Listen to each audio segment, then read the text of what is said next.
recording and share screen.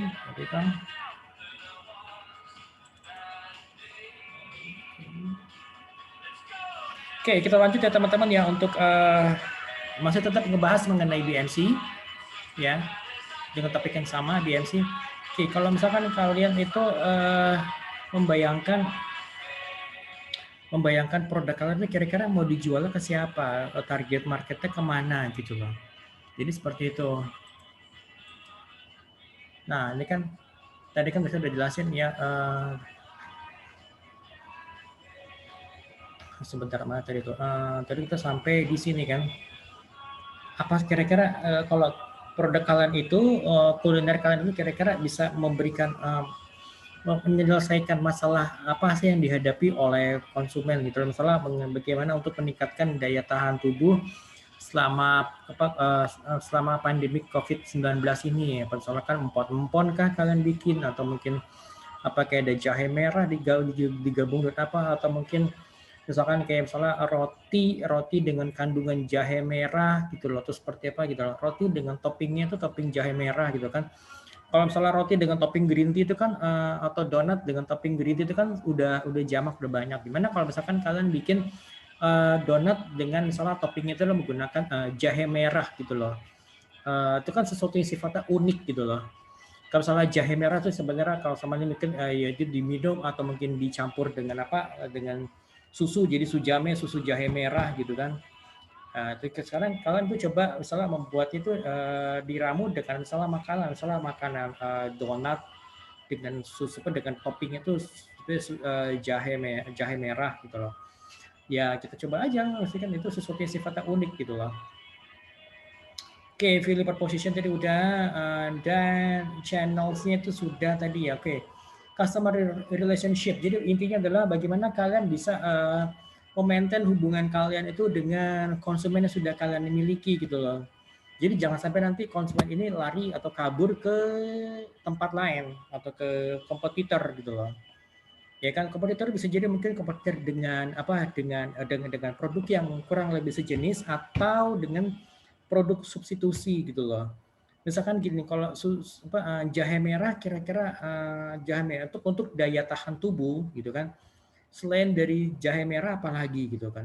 Bisa jadi mungkin apa ya ada empon-empon kah atau mungkin ada misalnya apa habatus sauda gitu kan ya, jintan hitam gitu loh. Nah, jadi seperti itu. Jadi kira-kira apa jadi supaya mereka tidak lari ke tempat lain gitu loh. Itu yang perlu dipikirin gitu loh. Gitu. Oke. Next. Oke, kalau ada yang mau ditanyakan teman-teman silakan ya, monggo ya. Santai aja ya. Oh, baru 4. Kemana aja yang lain? Oh my gosh. OMG. Kelas gue gak laku. Jualan gue gak laku, teman-teman. Oh my god. Minggu depan pakai apa ya minggu depan? Oke. Oke, sama satu hal ya, teman-teman semuanya sudah daftar itu ya untuk seminar wajib entrepreneur ya, udah terdaftar semua ya kan ya? Walaupun salah belum itu, ya? Udah sih Pak, tapi saya buka jadwalnya di BS itu nggak muncul-muncul loh Pak. Susah diaksesnya. Kenapa ya Pak? Waduh, itu kayak lagi bermasalah deh tuh. Jadi saya nggak tahu jadwalnya kapan. Mungkin belum. Dosen Katanya juga. sih udah keluar Pak. Tapi udah keluar ya. Kalau saya sih udah dapet. Saya itu sebentar. Kan saya dosen juga kudu ikut ya. Karena sebenarnya juga saya mau ada yang saya mau tanyain juga sih ke BEC gitu loh. Saya itu jadwal tanggal 12 besok gitu loh. Ada tanggal 12 nggak teman-teman? Ada nggak? Berarti beda kali ya? Makanya itu nggak tahu Pak. Masuk tapi nggak bisa-bisa. Coba lagi malam ini deh. Kamu aksesnya pakai apa? Jadi kan kadang saya pakai kampus online juga begini. Lihat ini kampus online kayak begini tuh lo. Aduh, kadang-kadang ngeselin. Kadang aku pakainya apa? Pakai itu nggak? Pakai IndiHome nggak? Atau pakai apa? Atau pakai Pakai internet biasa Pak. paket data biasa ya? Iya Pak. Iya, Iya, data biasa. Sih nggak ada masalah ya, bisa ya. Kalau nggak tahu, kadang bingung gue juga. Ya udah nggak apa, nanti dicoba lagi deh malam ini atau enggak besok pagi deh. Seharusnya sih udah ada ya. Iya, Pak. Terus belum dapat pemberitahuan lagi, Pak. Biasanya kan kalau kita daftar itu ada pemberitahuan Ah, bahwa kita itu udah daftar gitu. Ini ya, nggak ya, ada, ya. Pak.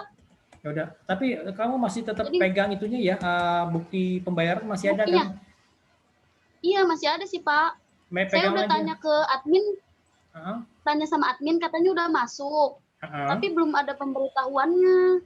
Biasa kan Oh, via oke. email gitu, Pak. Ya, ya. Ini nggak ada. Ya, itu error tuh udah tuh, ya. Error tuh udah. Karena kan semua at the same time gitu loh, servernya tuh nggak tahu deh, kayaknya bermasalah deh. Iya, Ini kadang saya ngakses kampus online aja kadang suka lemot ini. Ini lemot nih. Oke, apa deh kita lanjut aja ya kali ya teman-teman oke sembari itu. ya Pak. Oke, yang pertama mungkin kan kita bicara mengenai customer relationship ya. Jadi bagaimana kita bisa membangun hubungan yang intens, hubungan yang dekat dengan konsumen. Ya baik itu dari misalnya kita memberikan gimmicks, memberikan ucapan selamat ulang tahun gitu kan ya, yang sifatnya personalized dari kalian misalnya ke supplier, dari kalian misalnya kepada misalnya yang kalau kalian punya catering yang pada rekan-rekan misalnya SDM yang ada di perusahaan-perusahaan klien kalian gitu ya, ucapan selamat ulang tahun gitu kan, atau sekedar yang kirim kue kecil gitu lah, jadi kan itu that means a lot gitu loh, atau mungkin kirim sesuatu yang berbeda buat tim SDM yang mungkin yang biasa mesen gitu kan, ya, itu kan itu jadinya ada sesuatu yang berbeda gitu loh gitu. Oke, next, revenue stream. Jadi revenue stream adalah pendapatan yang diterima oleh perusahaan atau organisasi yang berasal dari value proposition. Jadi dari produk atau jasa yang ditawarkan pada konsumen gitu loh. Gitu loh. Nah, jadi makanya yang tadi di depan itu yang di depan tadi yang untuk yang customer-nya itu, makanya kalian harus bisa mendefinisikan dengan detail. Ini gue dapetin duit itu dari siapa-siapa aja nih gitu loh. Sumber penghasilan saya dari mana? Gitu kan, apakah dari mereka yang datang ke restoran saya, atau mungkin yang berasal dari mana, ya berasal dari perusahaan yang memesan catering saya gitu loh, ya kan. Bisa jadi mungkin memang yang gede itu mungkin ya dari revenue dari perusahaan kan, karena itu kan sudah pasti ya, setiap hari misalnya 100 pack 100 pack 100 pack, tapi pembayarannya mundur gitu. Misalnya kalian kirim hari 100 pack, itu nggak langsung dibayar, mungkin bayarnya mungkin 2 minggu lagi gitu kan ya, atau mungkin pembayarannya itu digabung misalnya per bulan kah, atau per 3 minggu gitu loh, ya kan. Jadi bisa dibilang ya itu yang perlu dipikirin, apakah itu akan menjadi batu sandungan, atau apakah akan mengganggu cash flow kalian gitu loh ke depannya gitu kan. Itu yang perlu dipikirin gitu loh. Bisa jadi mungkin pendapatan kalian itu berasal dari ya mungkin 80% berasal dari perusahaan-perusahaan yang pesan catering kalian gitu, yang 20% itu mungkin sisanya yang misalnya dari customer yang datang ke restoran, atau mereka yang pesan lewat Gojek atau lewat GrabFood, atau mungkin mereka yang makan di tempat gitu ya, walaupun sekarang jamnya dibatasi, tapi kan kalian masih punya sumber pemasukan lain misalnya dari perusahaan gitu, walaupun misalnya perusahaan mungkin turun gitu kan karena banyak yang WFH, tapi paling itu yang masih bisa membiayai kehidupan perusahaan kalian gitu loh.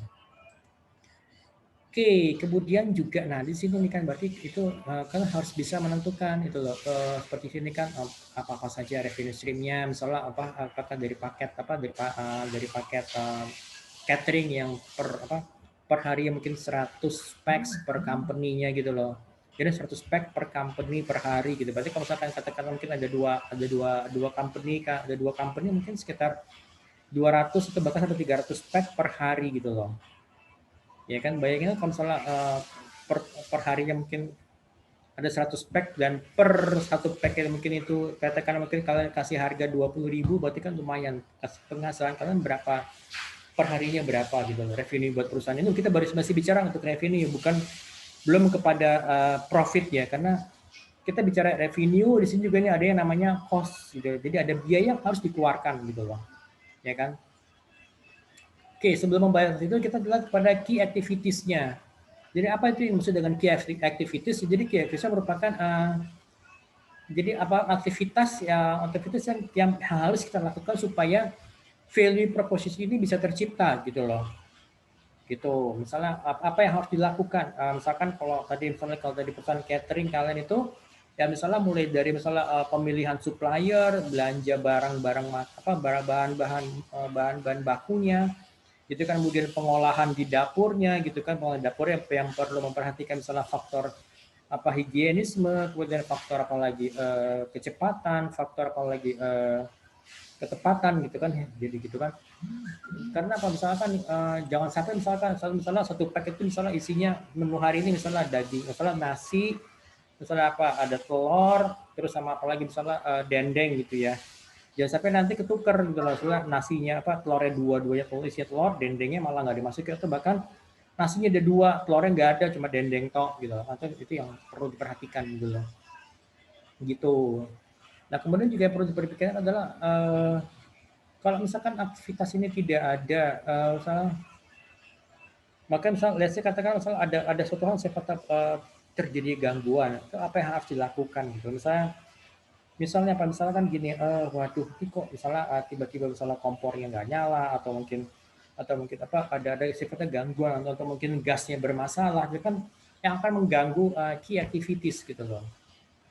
Gitu. Oke, nah kemudian key resources. Jadi ini adalah sumber daya. Sumber daya misalkan gini, kalian perlu menggandeng pihak ketiga. Misalnya apa? Kalau misalkan kalian untuk apa? Untuk misalnya supplier untuk bahan-bahan baku, misalnya seperti beras atau mungkin sayur-sayuran, itu kan kalian nggak mungkin punya apa lahan padi sendiri, nggak mungkin kalian punya lahan kebun sendiri, gitu. Berarti kan harus mengambil dari tempat-tempat lain. Kemudian kalian misalnya kalian ngambil daging ayam, itu kan kalian harus ngambil dari supplier lain gitu loh. Gak mungkin kalian misalnya punya peternakan ayam sendiri, kalau misalnya kalau kalian memang benar-benar punya peternakan sendiri ya itu nggak masalah gitu kan. Berarti ada sifat pekerjaan yang memang harus diberikan kepada pihak lain karena itu bukan core bisnis kita gitu loh. Gitu. Oke, itu ya. Kemudian juga itu key resources-nya. Itu key partnership ya, bukan key resources ya. Kalau key partnership seperti tadi saya bilang, jadi kita menggandeng pihak ketiga sebagai partner kita siapa gitu. Nah kalau key resources di sini itu adalah resource kita, berarti sumber daya dari mana? Apakah sumber daya manusianya, sumber daya lainnya, sumber daya keuangan, atau mungkin juga aset misalnya seperti kitchen set gitu loh, atau ternyata menjadi key resources kita gitu loh. Gitu. Oke. Nah kemudian baru di sini cost structure itu adalah struktur biaya. Jadi struktur biaya itu secara umum dibagi dua, ada yang sifatnya fixed cost, ada yang sifatnya variable cost gitu loh. Fixed cost itu berarti biaya-biaya yang memang harus keluar, yang sifatnya tetap gitu. Misalnya seperti gaji karyawan, kemudian bayar sewa tempat, kemudian bayar listrik, bayar telepon gitu kan. Itu merupakan sifatnya fixed cost gitu loh.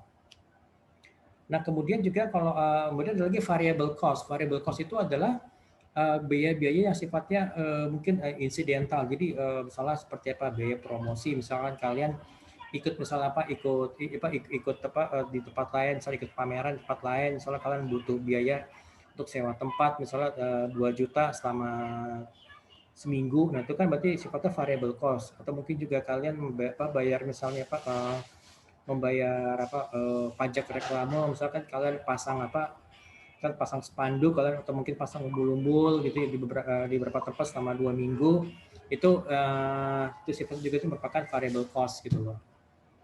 Gitu. Oke. Nah, sampai sini ada pertanyaan nggak teman-teman ya? Ini adalah saya ini kan revenue stream, kemudian juga ada cost structure gitu ya.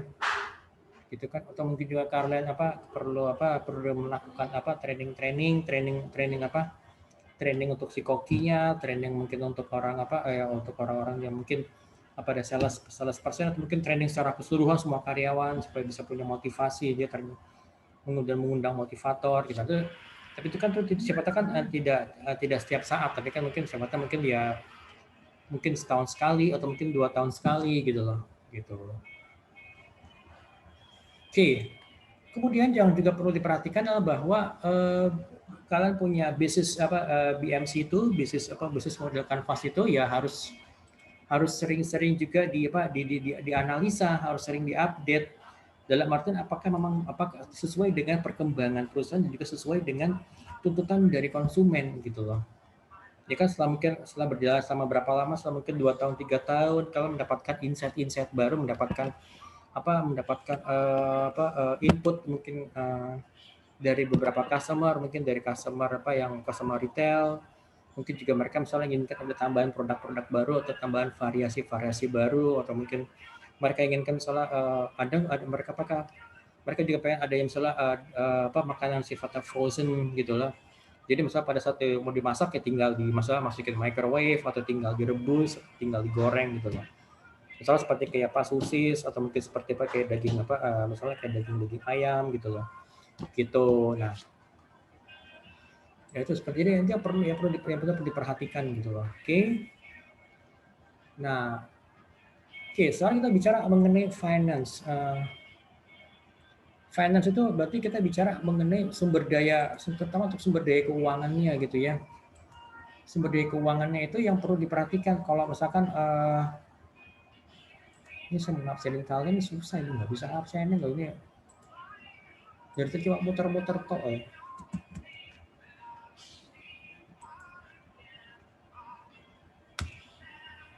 Kamu tadi kalau yang mencoba masuk ke website nggak bisa, ini nggak mungkin. Ini kita bernasib sama, kayak ini kita ditolak deh. Tapi nggak apa-apa lah, mau biarin aja. Ini tadi mutar sini kan, mutar. Saya mau coba masuk mudah-mudahan bisa deh. Saya mau ngopsionin kalian dari tadi nggak bisa nih. Tuh. Tuh sini lagi tuh kan. Ya, oke lah. Jadi servernya udah lelah kali ya. Oke, finance itu perhatikan ya. Jadi mengenai business preparation budget itu yang kalian harus perhatikan juga, ada yang fixed cost itu apa saja, kemudian dari modalnya yang dibutuhkan apa saja, kemudian fixed cost itu yang sifatnya tetap, jadi biaya-biaya yang sifatnya tetap itu yang mulai dari bayar gaji karyawan, bayar listrik, sewa tempat gitu ya. Mungkin bayar misalnya pajak reklame gitu kan. Kemudian juga apalagi ya seperti itu gitu loh. Bayar perizinan yang lain, itu perlu diperhatikan itu loh. Nah, kemudian kalau variable cost itu misalnya apa? Misalnya tadi saya bilang itu kan, misalkan kalian ikut pameran, misalnya bayar sewa tempatnya, kalian misalnya pasang spanduk atau umbul-umbul pinggir jalan misalnya selama 2 minggu karena ada misalnya menu-menu baru, itu yang kalian pasang misalnya tuh ya, itu kan pasti ada perlu biaya pajak plus juga misalnya untuk biaya cetaknya gitu kan, itu yang perlu dipikirin gitu loh. Oke. Next, sampai saya ada pertanyaan mungkin teman-teman. Kemudian ada juga poin untuk break even point itu ya, BEP atau titik impas. Jadi itu semua berarti di mana posisi jumlah pendapatan dan biaya itu seimbang. Jadi sebenarnya ya pada saat titik ini emang nggak ada keuntungan atau nggak ada kerugian, jadi imbang. Nah, kemudian setelah melewati BEP baru kalian bisa mencetak profit gitu loh. Gitu. Nah, ini perlu dianalisa, perlu kalian ketahui bahwa kalian mungkin perlu membuat prediksi kapan sih kira-kira usaha saya akan bisa mendapatkan BEP, break even point gitu loh. Ya kan pada di tahun keberapa atau di misalnya tahun kedua atau tahun ketiga, mungkin tahun selesai katakanlah tahun kedua kalian akan bisa mendapatkan BEP, break even point, kemudian setelah itu kalian bisa mendapatkan profit, kalian bisa mulai mencetak profit gitu loh. Nah, ini yang biasanya ditanyakan oleh investor gitu loh. Apa sih tujuan dari break even point ini? Tujuannya adalah untuk mendesain spesifikasi produk secara lebih mendetail. Udah bisa tuh kan, network error ya. Aduh. Network error, sebentar ya. Network error, mudah-mudahan bisa masuk ke sama ngabsenin kalian, susah ya. Oh my god, sebentar ya.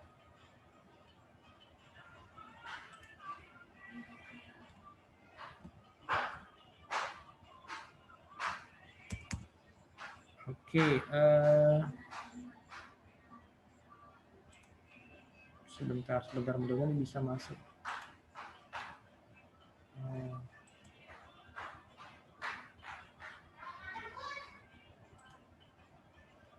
Oke, Nanda, ini pada nggak masuk ya, gimana mau ngabsenin ya? Hadir Pak saya. Nanda ada, ya udah gue absen aja. Siti ada, Holipatun ada, Winda, Ahmad ada nggak sih Ahmad? Ahmad kan cuti Pak. Cuti ya? Iya. Mau dia? Dewi ada, Konita, tadi Fitri ada hadir ya, sebentar. Noval ada, Tri ada, oke. Ada yang belum di absen? Guys? Oke, let's set first. And then we continue this one. Oke, apa sih tujuan dari BP? Kita supaya kita bisa mendesain spesifikasi produk gitu loh. Kita juga bisa menentukan harga jual persatuan aja, harga jual produk. Misalkan kalau kalian mau bikin tadi nasi paket itu, gue mau jual di harga berapa gitu supaya nanti bisa BP-nya cepat. Ini jika bukan berarti harganya harus gue naikin. Kalau salah harganya, mungkin harga di pasarannya nasi paket itu mungkin sekitar 15 sampai 20 ribu, itu juga sudah banyak banget, lengkap, komplit. Tapi mungkin kalian jual nasi itu di atas harga pasaran gitu, tapi isinya nggak banyak ya, terlalu mahal gitu loh. Siapa yang mau beli gitu kan? Kecuali kalau misalkan kalian jualnya misalnya nasi biryani atau misalnya nasi kebuli yang memang kayak nasinya sendiri pun juga itu sebenarnya import kan, makanya harganya lebih mahal gitu loh. Itu wajar gitu. Tapi kalau misalnya yang cuma nasi yang pakai beras biasa, yang beras lokal, kemudian pakai bumbu-bumbu lokal semua yang ada di pasaran, tapi harga produk kalian itu di atas harga pasaran, ya kan? So customer akan nanyakan apa bedanya dengan yang lain, apa yang membedakan produk dengan yang lain, kalau sama, kenapa harga produknya lebih mahal gitu loh, ya kan? Kemudian juga menentukan jumlah produksi atau penjualan yang minimum agar tidak mengalami kerugian. Jadi sini kalian bisa menentukan supaya gue nggak jatuh rugi, biar gue nggak rugi banget, supaya gue bisa menutupi cost tadi yang variable cost-nya, fixed cost-nya gitu ya. Dalam satu hari gue mesti menjual berapa sih minimum paketnya ini gitu loh. Ya kan, jadi harus ada penjualan minimumnya. Berapa banyak, berapa packs gitu loh, atau berapa paket yang harus terjual dalam satu hari gitu loh. Ya kan? Dan demikian juga berarti kalian bisa memaksimas jumlah produksi nasinya atau mungkin paketnya gitu loh. Nah di sini kalian bisa merencanakan kira-kira gue mau cetak profit itu di perkapan gitu loh, disesuaikan dengan kemampuan dari sumber daya yang ada di perusahaan gitu loh, atau di organisasi gitu. Oke, sampai sini ada tanyakan teman-teman? Any questions guys?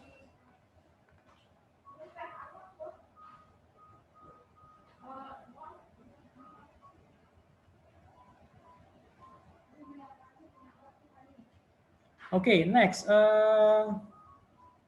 Ini ada rumus-rumusnya, rumus BP, rumus untuk untuk impasnya. Kalian bisa hitung.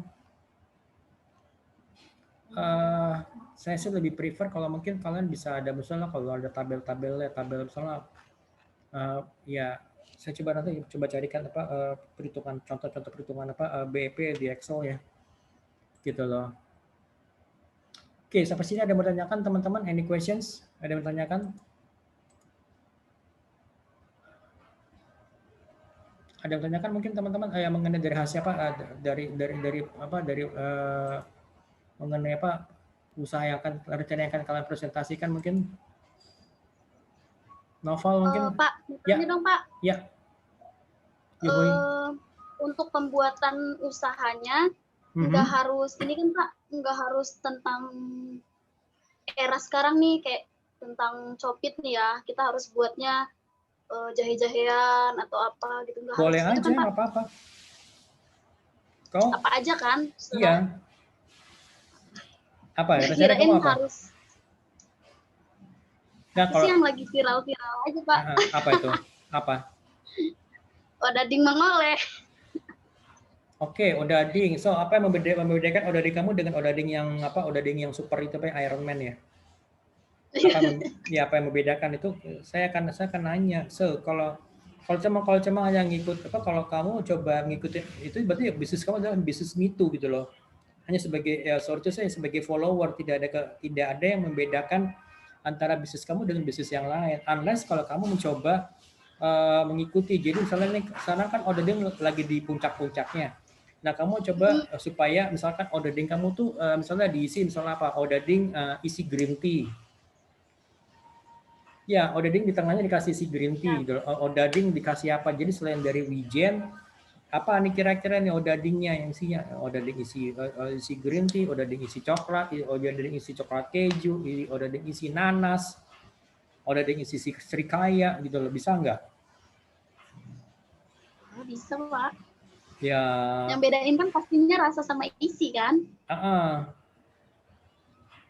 Yang biasanya kan odading kan hanya dengan isian itu coklat. Ya, betul.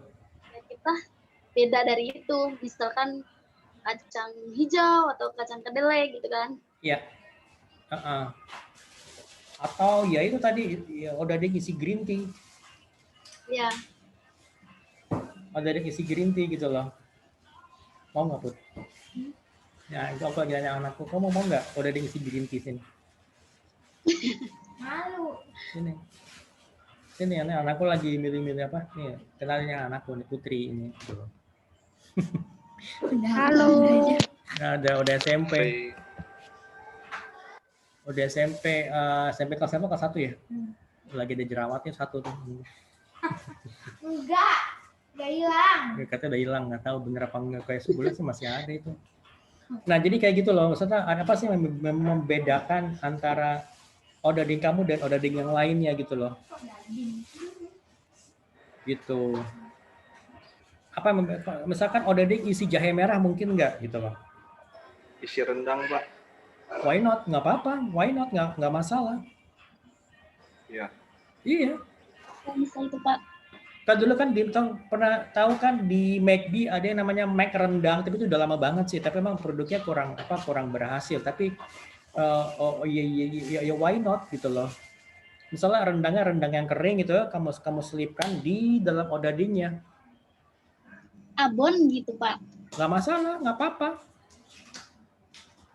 So bikin sesuatu yang sifatnya berbeda, dan itu harus dicoba gitu loh. Maksudnya? Iya. Maksudnya dicoba bikin, bukan berarti coba jual. Syukur-syukur kalau bisa dicoba dijual. Oh ya, berlanjut usaha kalian gitu loh.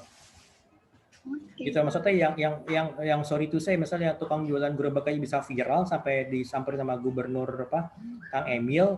Soalnya kan kalian yang mahasiswa ya harusnya bisa lebih baik dong gitu loh.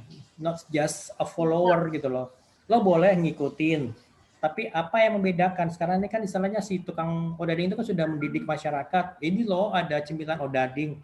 Nah, kalau mau kalian numpang dalam artian memanfaatkan momennya. Lo bikin odading, tapi ini yang membedakan dengan odading yang itu gitu loh. Apa yang membedakan? Misalnya apa? Ya tadi misalnya dari isinya atau mungkin dari bentuknya gitu loh. Why not? Gitu loh. Odading bentuk hati bisa nggak? Bisa Pak. Kenapa enggak? Iya, bener, ya kan? Odading isi hati, terus isinya misalnya apa? Strawberry gitu loh. Jadi ada warna merah-merahnya. Gitu. Menurut itu sih ya tuh ide-ide gila gua aja sih. Maksudnya ya bisnis semua itu berasal dari ide-ide yang coba diimplementasikan menjadi sebuah bisnis gitu loh. Bagaimana dulu juga Nadiem Makarim di awal-awalnya dia menciptakan aplikasi Gojek itu sempat itu kalau nggak salah itu diajukan di mana di Jarum Black Innovation ya. Dan correct me if I'm wrong ya, dan itu sambutannya masih biasa aja gitu loh. Karena pada saat itu ya apa namanya, mungkin dari pihak panitianya mungkin belum bisa melihat dengan lebih mata jeli itu loh sebenarnya yang dibutuhkan oleh konsumen, oleh masyarakat. Tapi sekarang lihat gitu kan, ya kan Gojek itu sebuah perusahaan yang tidak punya armada motor, nggak punya armada mobilnya kan, itu beda dengan salah seperti ya perusahaan taksi yang apa Bluebird. ya kayak Bluebird gitu loh. Bahkan sempat juga ya perusahaan taksi biru ini sempat apa ya goyah ya karena adanya itu kan, karena adanya taksi online gitu loh. Gitu. Jadi ya apa yang menjadi bisnis kalian, apa menjadi keunikan produk kalian gitu loh. Gitu loh. Makanya coba aja kalau kalau selama udah bikin, udah jalan, udah running, berhasil, bisa nanti gue coba endorse gitu, minta tolong siapa sang ketua umum OKOC untuk endorse produk kamu gitu loh. Ya kan? Serius. Ya, seperti yang dilakukan apa yang seperti yang kalian lihat kan di situ kan apa di video yang saya kirim kalian itu kan di Instagramnya itu kan benar-benar saya minta tolong gitu loh. Maksudnya saya benar tolong coba di endorse gitu loh gitu. Oke ya teman-teman, yang ada yang bertanyakan lagi selain Odading ada lagi nggak? Selain Odading ada lagi nggak? Coba. Tapi nanti tolong dibikinin itunya ya, dibikinin BMC-nya, kirim ke saya ya, Odadingnya ya. Biar saya coba bisa apa namanya exercise, saya coba review. Odading itu kira-kira targetnya ke siapa? Semua masyarakat lah Pak. Ini apa siapa aja kira-kira? Oke semua, tapi kan mesti ada yang target utamanya siapa gitu loh. Misalnya mereka yang menyukai misalnya cemilan di sore hari, kira-kira siapa nih?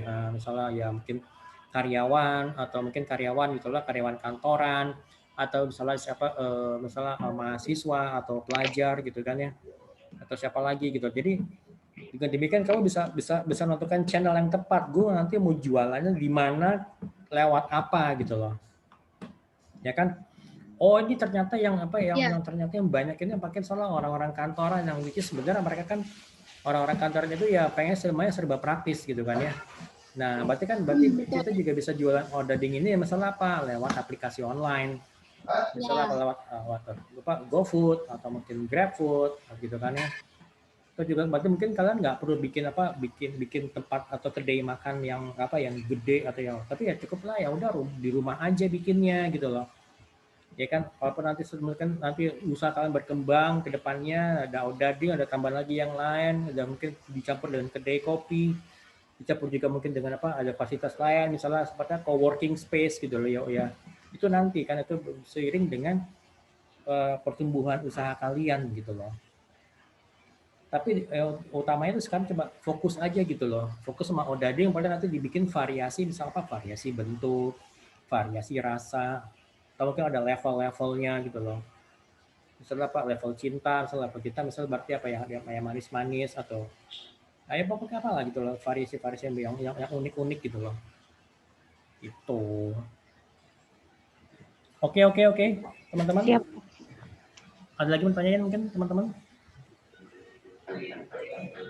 Ada yang bertanyakan guys? Any question? Any other questions? Ini saya masih tetap berusaha untuk supaya bisa ngabsenin kalian, cuma kok kayaknya error ya. Gimana dong? Iya. Kayaknya ini bisa deh. Mudah-mudahan bisa. Udah ya? Tadi udah. Oke. Lupa saya. Oke, ini udah saya absen. Ini udah semuanya, udah semua diabsenin ya. Tolong dicek lagi dong. Ada yang belum diabsenin nggak? Semua udah yang di sini ya, yang di Zoom ya. Iya Pak, sudah. Oke, itu aja sih dari saya. Ada lagi yang bertanya nggak dari teman-teman yang lain? Ada tanya dari teman-teman lain mungkin? Kalau nggak ada, saya akhiri ya. Tetap kalau misalkan kalian ada yang mau didiskusikan dengan saya, ya monggo-monggo aja.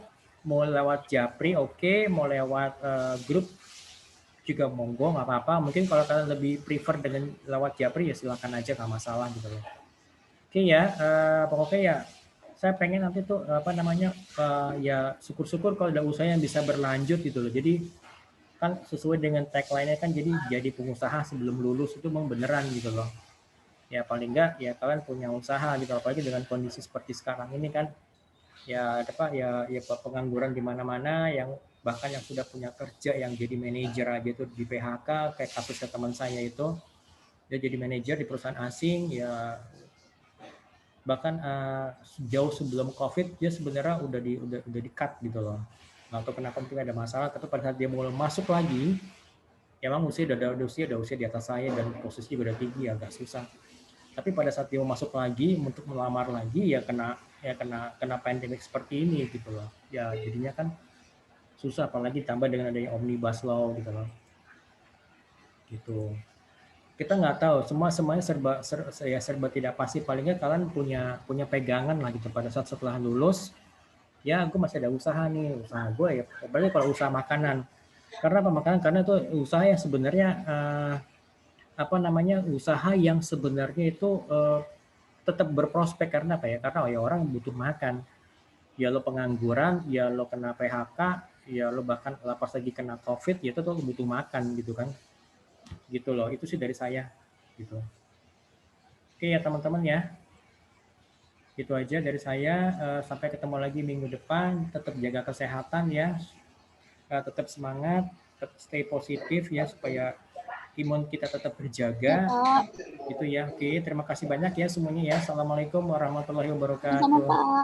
Assalamualaikum.